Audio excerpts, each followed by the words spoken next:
As we are nearing the end of our lesson here, I just wanted to do a quick recap. We started off with a cool video about the sliding stones in Death Valley and how they seemingly move untouched in the middle of the night without any sign of interaction from any human, animal, anything like that. So it was very interesting to watch the scientists explain what caused that motion.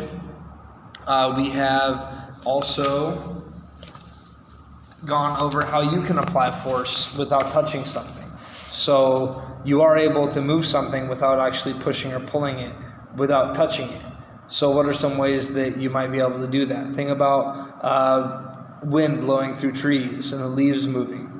The wind isn't actually touching the leaves, but the leaves move because the wind is creating force.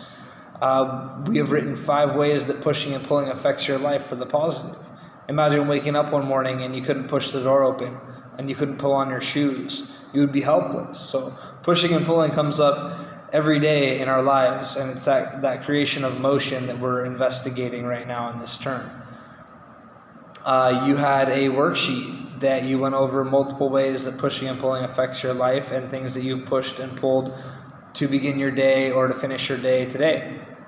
You've also described what pushing and pulling is, and in what direction do push and pull forces act. Do they work away from you, towards you, up, down, left, right?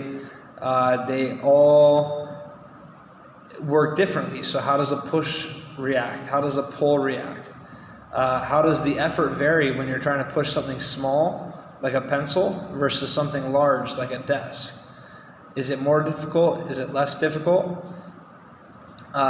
We've gone back to our worksheet and created a visual model that shows you pushing something, that shows the arrows in the direction that the object you're pushing goes, and hopefully it's very colorful and artistic, just like mine that I shared with you earlier.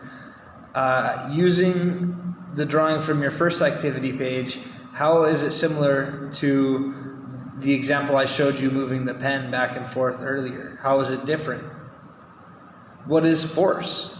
That should be easy because that's one of our vocabulary words, so you should have it written down. So what is force? And once again, we will review the vocabulary words. I've got those written up on the board here.